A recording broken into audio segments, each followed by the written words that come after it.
Depuis des décennies, on pensait avoir compris. L'univers serait né il y a 13,8 milliards d'années. Du moins, c'est ce que nous disent nos instruments, nos équations et nos observations. Un chiffre gravé dans le marbre qu'on retrouve partout. Dans les livres, dans les cours, dans les documentaires. 13,8 milliards d'années depuis le Big Bang, ce moment où tout a commencé. La matière, l'espace et le temps. Mais voilà, et si on s'était trompé? Et si ce chiffre qu'on pensait maîtriser était faux? Et si l'univers était en fait bien plus vieux qu'on l'imagine? Une question qui paraît folle, et pourtant. Des scientifiques viennent de publier une étude qui pourrait bien remettre en cause une partie de ce qu'on pensait savoir sur notre univers. Et pour comprendre pourquoi cette découverte est si incroyable, faut revenir un petit peu en arrière. Alors, c'est quoi cette histoire? Comment le Big Bang a-t-il été découvert? Pourquoi pensait-on connaître l'âge de l'univers? Et surtout, pourquoi ce chiffre pourrait être faux aujourd'hui? Alors, laissez-moi vous raconter tout ça. Bienvenue dans cette toute nouvelle vidéo. Aujourd'hui on va parler d'un sujet qui m'intéresse particulièrement. Je pense que vous commencez à me connaître maintenant sur l'histoire de l'univers, le Big Bang, etc. Mais avant ça, petite question, j'ai envie de savoir, est-ce que vous consommez du thé? Ça paraît un peu improbable comme question, mais vous allez voir plus tard, peut-être que ça amènera à quelque chose. Je vais pas en dire plus, mais dites-moi, est-ce que vous consommez du thé rarement, très souvent, presque tous les jours, plusieurs fois par jour, ou alors pas du tout? Et si oui, est-ce que vous pouvez me dire votre âge et le goût que vous préférez? Parce que là, actuellement, je suis même en train de découvrir le thé pour vous dire, et voilà, j'aimerais bien me renseigner quelque part, mais je pense que je peux vous demander directement. Voilà, n'hésitez pas à me dire tout ça. Sur ce, j'espère que cette vidéo va vous plaire. Sachez aussi que vous pouvez choisir mes prochaines vidéos, ou même voir mes vidéos en avant-première, en cliquant sur le bouton rejoindre sur ma chaîne. C'est un soutien qui m'aide à me développer, et vous êtes de plus en plus nombreux à rejoindre la chaîne, et pour ça, merci beaucoup. Et d'ailleurs, aujourd'hui, petite dédicace à Florian qui a rejoint la chaîne. Ah, et j'allais oublier, il y a un concours Instagram où vous pouvez gagner 1000 € de cadeaux chez Nature et Découverte. Pour y participer, vous avez juste à aller sur mon compte Instagram, repérer le post où il y a écrit 1M, et après vous pouvez lire la description et puis participer au concours. Et vous pouvez remercier Nature et Découverte pour ça. Merci beaucoup. Sur ce, on est parti. Alors, le Big Bang, c'est quoi exactement? Contrairement à ce qu'on imagine souvent, le Big Bang n'est pas une explosion dans un coin de l'espace. C'est plutôt une expansion de l'espace lui-même. Il y a 13,8 milliards d'années, tout ce qui existe. Donc la matière, l'énergie, l'espace et même le temps étaient concentrés dans une sorte de point minuscule, d'une densité et d'une température inimaginables. Et puis, d'un coup, tout a commencé à s'étendre, à se dilater. Et c'est ça le Big Bang. Alors je tiens à préciser quelque chose, le Big Bang, c'est pas la naissance ou le début de l'univers. En fait, c'est une étape parmi tant d'autres qui marque le commencement de l'univers, tel qu'on le connaît. Alors vous pouvez me dire que c'est la même chose, mais en fait non. Rien ne nous dit exactement qu'il n'y avait pas quelque chose avant le Big Bang. Ce qu'on sait, c'est qu'il a existé, mais on ne sait pas comment il s'est manifesté. Depuis ce moment-là, l'univers grandit sans arrêt. Et il continue encore aujourd'hui, dans toutes les directions. Mais du coup, pourquoi est-ce qu'on dit que ça s'est produit il y a précisément 13,8 milliards d'années? D'où sort ce chiffre? Eh bien, c'est pas juste une estimation lancée au hasard. C'est le résultat de décennies d'observations, de calculs et de croisements de données venus de différentes disciplines scientifiques. L'un des éléments clés, c'est ce qu'on appelle le fond diffus cosmologique. J'en ai déjà fait une vidéo si ça vous intéresse. C'est une sorte de rayonnement très ancien, très faible, mais qu'on peut encore détecter aujourd'hui partout dans le ciel. On pourrait dire que c'est la première lumière que l'univers ait jamais émise. Elle date d'environ 380 000 années après le Big Bang, à une époque où l'univers était enfin devenu assez froid pour que la lumière puisse circuler librement. Avant ça, tout était chaud, tout était dense et chaotique. La lumière rebondissait dans tous les sens, incapable de voyager en ligne droite. En étudiant cette lumière fossile, les scientifiques peuvent obtenir des informations super précises sur l'âge, la composition et la vitesse d'expansion de l'univers. Et en particulier, cette vitesse d'expansion, on peut aussi la mesurer d'une autre manière, en regardant la lumière des galaxies lointaines. En fait, quand une galaxie s'éloigne de nous, sa lumière est étirée vers le rouge. C'est ce qu'on appelle le redshift. Alors vous le savez, la lumière est une onde. Imaginez-la comme un ressort. Quand une galaxie émet une lumière, ça forme une onde qui va jusqu'à la Terre. Si on imagine un ressort, alors quand la galaxie s'éloigne, le ressort va s'étendre de plus en plus. Et quand le ressort s'étend, il devient de plus en plus rouge. C'est pour ça qu'on voit les galaxies lointaines comme étant rouges. Voilà. C'est ça le redshift. Plus cette lumière est étirée, donc plus le ressort est étiré, plus la galaxie va vite, et plus elle est loin. C'est ce qu'a démontré Edwin Hubble dans les années 1920. Et si on prend ces vitesses d'éloignement et qu'on rembobine le film de l'univers à l'envers, on peut estimer le moment où tout était concentré au même endroit. Résultat, ce moment était il y a 13,8 milliards d'années. Mais c'est pas la seule méthode. On peut aussi estimer l'âge de certaines étoiles très anciennes, en particulier celles qu'on trouve dans les amas globulaires. Elles sont là depuis presque le tout début de l'univers, et en observant leur composition chimique et leur évolution, on arrive à la conclusion qu'elles ont environ 13 milliards d'années. Donc forcément, l'univers est au moins aussi vieux qu'elles. Et il y a même une troisième méthode, la radioactivité. Certains atomes instables se désintègrent au fil du temps à un rythme constant. En regardant les produits de désintégration, on peut savoir depuis combien de temps ils existent. C'est une technique qu'on utilise pour dater des roches, des météorites et même la Terre elle-même. Et encore une fois, les résultats qu'on obtient sont compatibles avec un univers âgé de 13,8 milliards d'années. Bref, tout concordait, tout collait parfaitement. Depuis des décennies, ce chiffre était accepté par toute la communauté scientifique.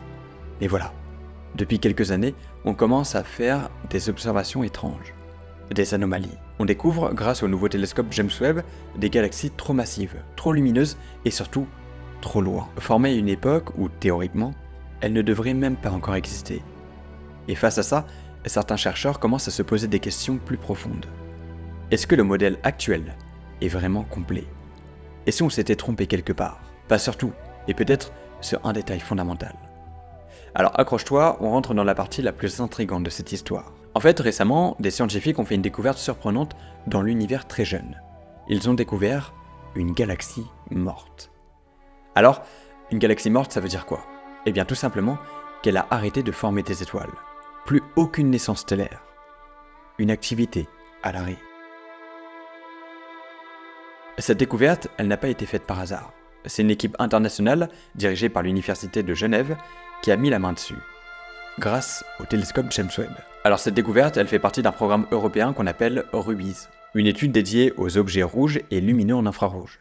Tout ça, en dehors de notre galaxie. Comme c'est le cas de cette galaxie qui nous paraît rouge. Alors si elle est rouge, comme on l'a dit, c'est à cause de sa distance, mais aussi de sa composition. Mais ça, je te l'explique après dans quelques instants. Alors ce qui rend cette galaxie particulièrement spéciale, ce n'est pas tant le fait qu'elle soit morte. Ça, on en a déjà observé d'autres. Et selon les scientifiques, environ la moitié des galaxies de notre univers local ont cessé de former des étoiles. Elles se sont éteintes, ou alors ne grandissent plus. Donc ça, on l'a déjà vu. Mais ce qui a retenu l'attention des scientifiques, c'est surtout quand elle est morte. On parle ici de la galaxie la plus ancienne jamais détectée, qui ne forme plus d'étoiles. Une galaxie morte, alors que l'univers n'avait que 700 millions d'années, à une époque où l'univers était en plein essor et les galaxies en pleine croissance. Et c'est là que ça devient intéressant, parce qu'une galaxie qui s'éteint aussitôt dans l'histoire de l'univers, ça pose de sacrées questions. Mais on va y revenir un petit peu plus tard. Alors avant même qu'on parle du Big Bang, il a fallu que l'idée d'un univers qui bouge entre dans les têtes. Et ça, c'était loin d'être gagné. Pendant longtemps, on pensait que notre univers était immobile, stable, éternel. Alors pas seulement parce que ça pouvait paraître logique, mais parce que c'était rassurant. C'est même ce que pensaient les plus grands physiciens du siècle dernier, jusqu'à ce que les maths viennent tout bouleverser. Quand Einstein écrit ses équations de la relativité générale, il se rend compte que, mathématiquement, l'univers ne peut pas rester statique. Mais alors plutôt que d'écouter ces équations, il triche en les bidouillant. Il ajoute une constante pour que tout reste en place. Il appelait ça la constante cosmologique. Plus tard, il dira que c'était la plus grosse erreur de sa vie. Pourquoi ? Parce qu'au même moment, d'autres chercheurs commençaient à faire des découvertes étranges. En 1927, un physicien belge, Georges Lemaître, propose une idée révolutionnaire.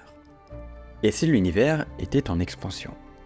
Et s'il avait commencé à partir d'un point? Il appelle ça l'atome primitif. 2 ans plus tard, Hubble arrive avec les observations. Les galaxies s'éloignent toutes les unes des autres. C'est la claque. L'univers est en train de grandir. Donc, si on rembobine, il a forcément été plus petit, un jour. Peut-être même concentré en un seul point. C'est là que l'idée du Big Bang commence à se dessiner. Mais pendant un moment, ça reste une idée un peu floue. Il faut attendre les années 1960 pour qu'on trouve la preuve ultime. Ce fameux rayonnement fossile dont on avait parlé. Le maître l'avait théorisé et on venait de l'observer. C'était une avancée énorme pour l'histoire de la cosmologie. C'est comme si on venait de retrouver la toute première photo de l'univers bébé. À partir de là, la théorie du Big Bang devient la référence. On l'affine, on la teste, on la modifie un peu, mais elle colle à presque tout ce qu'on observe. Elle explique la distribution des galaxies, la présence des éléments légers, les grandes structures de l'univers, le rayonnement fossile, etc., etc. Elle résiste à toutes les vérifications. Et plus on avance, plus elle s'impose comme la meilleure explication de l'origine de l'univers tel qu'on le connaît.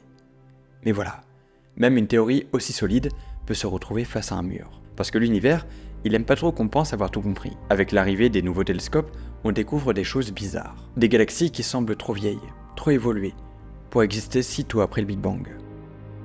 Des objets qu'on n'aurait jamais dû voir avant des milliards d'années, mais qu'on voit déjà là, sous nos yeux. Et là, un doute commence à se former. Alors, on n'est pas en train de dire que le Big Bang est faux, mais peut-être qu'il nous manque une pièce. Peut-être qu'on a mal compris quelque chose, ou qu'on a fait une approximation un peu trop vite. Et si ces galaxies, trop anciennes pour exister à cette époque, étaient en fait le signe que l'univers est plus vieux qu'on ne le pense. Et si les compteurs qu'on utilise depuis des décennies étaient un peu mal calibrés. Et c'est là que le doute s'installe. Parce que si des galaxies complexes, bien formées, massives, apparaissent bien plus tôt qu'elles ne le devraient, ça remet en question notre chronologie. Et si la chronologie bouge, l'âge de l'univers pourrait bouger lui aussi. Est-ce que ça veut dire que le Big Bang s'est produit plus tôt qu'on ne le pensait? Est-ce que notre cadre théorique a raté quelque chose d'essentiel? On n'a pas encore les réponses. Mais une chose est sûre, ces nouvelles données ouvrent une brèche. Une brèche qui pourrait changer la façon dont on raconte la naissance de tout ce qui existe. Alors c'est pas la première fois que les scientifiques tombent sur des objets dans l'univers jeune qui diffèrent complètement de ce qu'on pensait savoir. Il y a quelques semaines, je vous parlais déjà d'une galaxie qui avait complètement cassé les codes. JGS Z14-0, découverte en 2023 par le télescope James Webb. Cette galaxie détient un record que personne n'a réussi à détrôner, celui de la galaxie la plus lointaine jamais observée. Elle a un redshift de 14,32. Ça veut dire que la lumière qu'on observe aujourd'hui a été émise à un moment où l'univers avait à peine 300 millions d'années. Seulement 300 millions d'années après le Big Bang. Ça veut dire que sa lumière a mis plus de 13,5 milliards d'années à nous parvenir. Et ce qui avait vraiment surpris les chercheurs, c'est qu'elle est très riche en poussière. Et dans un univers aussi jeune, c'est pas censé arriver. Parce qu'à ce moment-là, les scientifiques s'attendent plutôt à ce que la poussière soit une ressource rare. Normalement, la poussière cosmique est produite quand des étoiles meurent ou qu'elles sont en fin de vie. Sauf que là, à cette époque, on pensait que l'univers n'avait pas encore eu le temps d'en produire autant. Alors attention, je précise quand même quelque chose. Le fait qu'il y ait eu des étoiles environ 300 millions d'années, c'est pas totalement inattendu. On sait que les premières étoiles ont commencé à apparaître un petit peu avant. Par exemple, en 2018, des chercheurs ont analysé le fond diffus cosmologique pour tenter d'y trouver des indices concernant les premières étoiles de l'univers. Et ils ont trouvé des signaux qui dataient de seulement 180 millions d'années après le Big Bang. Mais là où JGS Z14-0 étonne vraiment, c'est dans la vitesse et l'intensité de sa formation stellaire. Parce que les galaxies massives, comme la Voie lactée par exemple, telles qu'on les connaît aujourd'hui, seraient le résultat de milliards d'années de formation. Alors une formation pas forcément linéaire, parce qu'elle passerait par différentes étapes, et notamment la collision avec des galaxies plus petites. Donc, comment des galaxies comme JGS Z14-0 ont pu être massives aussi vite dans l'univers? Comment certaines galaxies ont pu mourir aussi rapidement, quand d'autres venaient à peine de naître? Bon, comme je vous le disais, Rubis UDS QG-Z7 est une galaxie morte. Et ça, seulement 700 millions d'années après le Big Bang. Alors déjà, quand on l'observe aujourd'hui, elle nous apparaît rouge. Pourquoi rouge? Eh bien ça c'est à cause de sa composition, et aussi de sa distance, mais ça c'est autre chose. Elle ne contient plus d'étoiles jaunes et bleues, celles qui brillent intensément dans l'univers. Non. Elle est peuplée uniquement d'étoiles plus vieilles, plus petites et plus rouges. C'est ce que les scientifiques appellent une galaxie massive quiescente. Ou pour faire simple, une galaxie morte, rouge et massive. Ce genre de galaxies, on les classe généralement dans la catégorie des galaxies elliptiques. Des galaxies souvent très grosses dont la formation prend du temps. Beaucoup de temps. Normalement, elles se forment lentement, en accumulant des étoiles pendant des milliards d'années, avant de finalement cesser sa fabrication d'étoiles. Mais là, Rubis UDS QGZ7, c'est tout l'inverse. Elle est apparue, elle a formé des milliards d'étoiles, et elle est morte. Tout ça en moins de 700 millions d'années. Et les observations sont formelles. En analysant son spectre, les chercheurs ont détecté une population stellaire relativement âgée, dans un univers encore très jeune. Sa masse stellaire est estimée à près de 15 milliards de masses solaires. C'est colossal. Et sa taille, seulement de 650 années-lumière. Alors à titre de comparaison, la Voie lactée fait environ 100 000 années-lumière. Donc là on parle d'une galaxie ultra compacte, avec une densité d'étoiles hallucinante. Et le plus fou, c'est que cette densité ressemble énormément à celle qu'on observe dans des galaxies mortes, beaucoup plus proches de nous. Ce type de galaxie serait donc susceptible de devenir les noyaux des galaxies elliptiques plus anciennes et les plus massives, observées dans l'univers local. Ça veut dire que cette galaxie a eu un processus de formation qui nous échappe encore. Alors finalement, la découverte de Rubies UDS QGZ7 met le doigt sur un sujet que les scientifiques n'avaient pas envisagé. Parce qu'en l'observant, on se rend compte d'une chose assez folle. Les centres ultra denses de certaines galaxies elliptiques géantes qu'on voit aujourd'hui étaient peut-être déjà formés, il y a des centaines de millions d'années. Autrement dit, ces structures auraient commencé à se former beaucoup plus tôt qu'on ne le pensait. Selon les calculs des scientifiques, les galaxies, comme celles qu'on vient d'observer, devraient en réalité représenter environ une galaxie sur 1 million. Mais ce chiffre reste encore incertain, et on en apprendra bien davantage grâce au télescope James Webb qui va réaliser d'autres observations sur cette galaxie. Mais cette découverte implique quand même que ces galaxies pourraient être jusqu'à 100 fois plus abondantes que prévu, en particulier pendant le tout premier milliard d'années de l'univers. Et ça veut peut-être dire que le cosmos aurait produit des galaxies massives, complexes et très évoluées, beaucoup plus rapidement que ce que nos modèles avaient prédit. Alors avec tout ça, qu'est-ce qu'on en conclut? Eh bien, non, on ne remet pas en question la théorie du Big Bang, ni l'âge de l'univers. On peut se poser des questions, certes, mais ce qu'il faut changer véritablement, c'est plutôt notre conception de la création des galaxies. Les bases concernant la création de l'univers restent tout de même solides. Mais ce qu'on pensait savoir sur les premiers millions d'années d'expansion, par contre, eh bien, il va peut-être falloir le reconsidérer. L'enjeu pour les scientifiques aujourd'hui, c'est de comprendre comment l'univers a formé des galaxies aussi massives, aussitôt dans son histoire, et aussi comment elles ont fait pour mourir aussi vite. Parce qu'à ce jour, on n'a qu'une seule explication possible. L'univers aurait été capable de former des galaxies très massives à une vitesse record. Un processus de formation ultra efficace qui dépasse tout ce qu'on avait imaginé jusque-là. Pour le moment, on reste sur la date donc de 13,8 milliards d'années, et ça bouge pas. Il y a quelques jours, je vous ai publié une vidéo sur les sphères de Dyson que je vous mets juste ici si ça vous intéresse. Et ici, vous avez une petite vidéo sur les trous noirs qui récap un peu une actualité hyper importante. Je vous laisse aller voir ça. Merci encore à ceux qui rejoignent la chaîne, franchement, c'est un soutien énorme. Dites-moi en commentaire ce que vous pensez de tout ça et répondez aussi à ma question sur le thé, s'il vous plaît. Allez, merci encore aux membres qui rejoignent la chaîne, franchement, ça m'aide énormément. On se retrouve dans quelques jours pour une nouvelle vidéo. C'était Zavrolos, à plus tard.